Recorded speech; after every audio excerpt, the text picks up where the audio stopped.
Praise the Lord, guys, and this is Nikita Novag, and I just wanted to read out one verse from the Bible.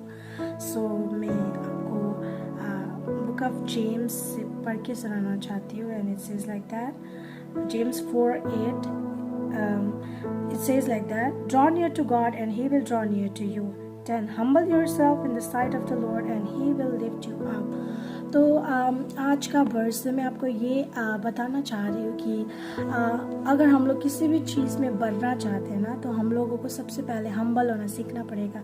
Humble in a sense like हम लोग को नम्र होना सीखना पड़ेगा, क्योंकि बहुत सारे ऐसे मोमेंट आते हैं लाइफ में जहाँ पे हम लोग अपने चीज़ों को, अपने बातों को रखते हैं, बट आगे वाला उस चीज़ को नहीं समझ पाता, जहाँ पे उन लोगों के साथ हम लोग का क्लैशेस हो जाते हैं, राइट, क्योंकि कॉन्सेप्ट ही नहीं मिलता. तो उस जगह पे भी अगर हम लोग खुद को हम्बल बनाए रखना सीखेंगे ना, तो हम लोग का रिलेशनशिप में कभी भी प्रॉब्लम नहीं आता है.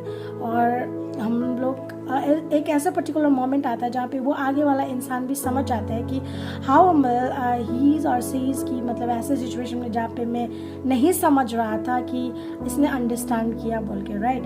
तो हम लोग को नम्र होना बहुत ज़रूरी है, क्योंकि परमेश्वर का वचन कहता है ना कि हम लोगों का ऊंचा उठना है या फिर हम लोग को आगे बढ़ना है ना, तो हम लोगों को हम्बल बनना सीखना पड़ेगा. That's why Bible again and again is saying that we have to be humble. And also प्रभु का वचन कहता है draw near to God and he will draw near to you, right. So हम लोगों को परमेश्वर के आगे जाना बहुत इंपॉर्टेंट है, परमेश्वर के करीब जाना बहुत इंपॉर्टेंट है, क्योंकि जब हम लोग परमेश्वर के करीब जाते हैं ना, तब परमेश्वर हम लोग को हम्बल बनाना भी सिखाते हैं. क्योंकि sometime it's very difficult for us to be humble in any situation, right. In every situation sometime हम लोग को नहीं हो पाता. तो अगर हम लोग परमेश्वर की उपस्थिति में बैठते हैं या फिर परमेश्वर के साथ हम जाते हैं ना, तो प्रभु हम लोग को हम्बल होना भी सिखाते हैं, जिसके कारण हमारा रिलेशनशिप विद गॉड तो बहुत ही अच्छा होता ही है.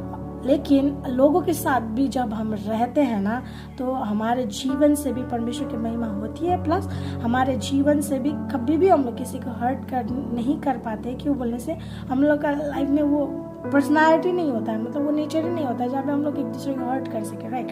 तो या sometime it's very difficult, right, होता है, but still I just wanted to encourage you, please try, because what does matter is your effort ना. क्यों, जब तक हम लोग एफर्ट नहीं लगाएंगे, हम लोग ट्राई नहीं करेंगे, तो हम नहीं बन पाते, नहीं हो पाता हमसे.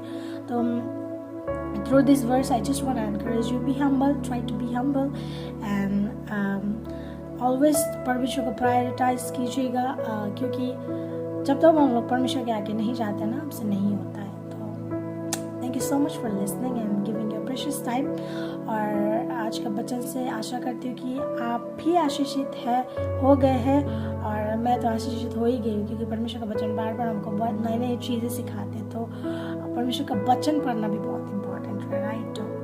Thank you so much for listening. Yes, at the last I just want to say be humble. Thank you.